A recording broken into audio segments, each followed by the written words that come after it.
Sometimes you need to read the garden. We only pulled half of the potatoes on that first go-around just because we were worried about them being rotted. Well, with the extra rain we've had since then, now we're past Father's Day, and these are wilting back pretty good. And right now it's not the heat, it's the humidity, and it's pretty miserable out here. Well, let's go ahead and check out what we got underneath here. You know, we ate that first batch of potatoes already, so I'm hankering to get some more. And today is Saturday, and you know what that means? We get to go to you and celebrate what's going on in your garden. And I've already seen some of these gardens, and it makes me want to dig potatoes. So while I get around here and get set up, let's go ahead and take a look at a few of our contributors. Bruce's Orlando Deep Mulch Food Forest is simply amazing. The trees are just full of fruit that's turning ripe. Look at that pineapple. Zone 9, they've got the weather to grow tropical. He's also got the usual suspects and his 3-foot-long beans. Bruce, we appreciate you inspiring us all, showing us exactly what's possible.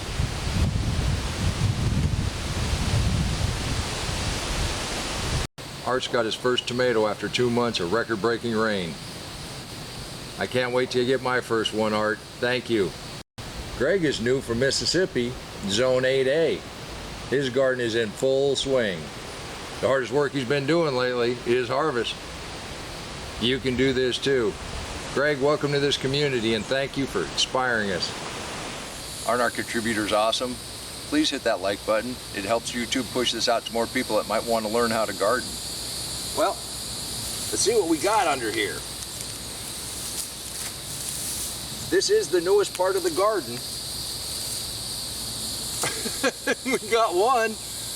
This is the newest part of the garden, and we've got a little bit of Bermuda grass that's kind of snuck its way up into here. So we're going to be dealing with that also. Yeah, by waiting, these little bitty seeds started to grow, so that's good. Oh, here you go. Now these are just tasty. Oh, and there's the seed potato, and it's rotted. So, okay. See what else we got here.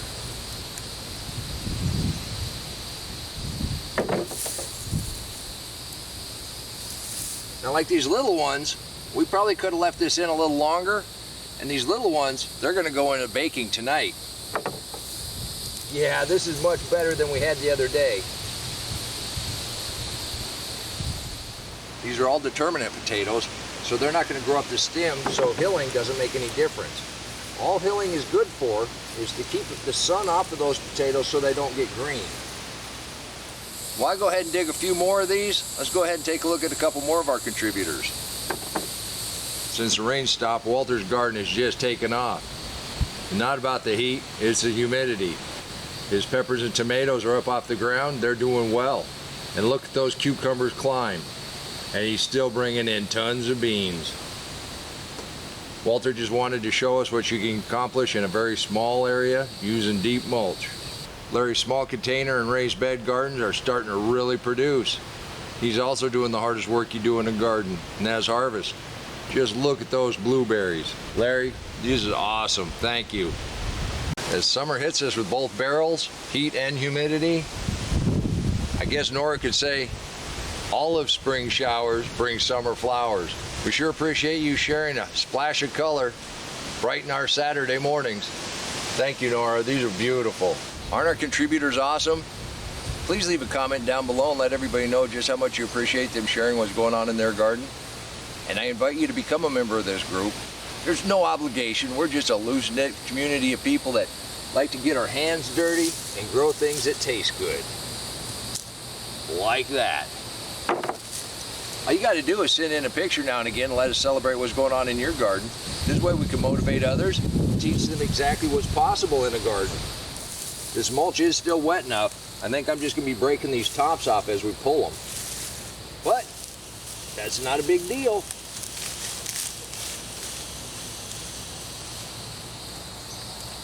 See if we got any there. Nope. There you go. There's a little cluster of purple potatoes. There you go. you just grab it, you pull it up, and there's your potatoes. So this is what a hill of potatoes is supposed to look like.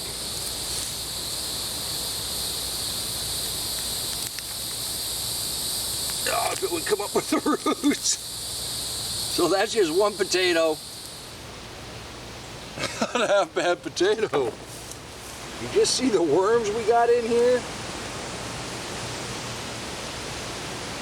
That tells me the castor oil worked. Kept the moles and voles out of here. If you got any problems with voles in your garden, castor oil does the trick. And like I've always said, the hardest work you do in a deep mulch garden is harvest.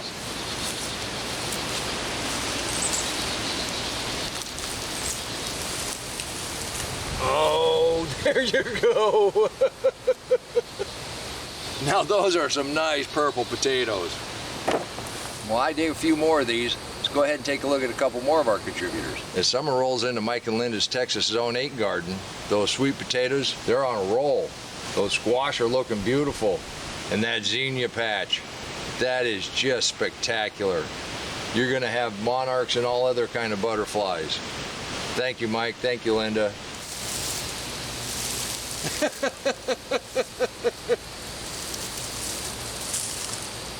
Gotta love purple potatoes. The ones that didn't come up with the vine are still here. The purple made a pretty good little pile. Say that 3 times. What do you think?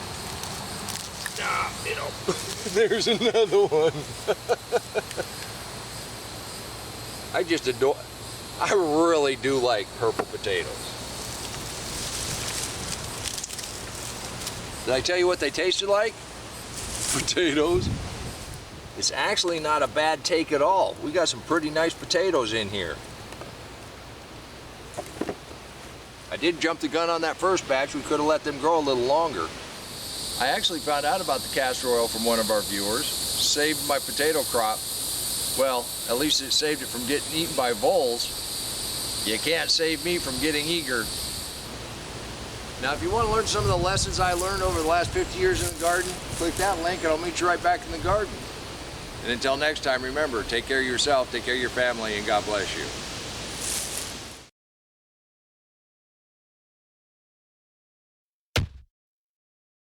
Come on, let's plant. Let's go plant garden.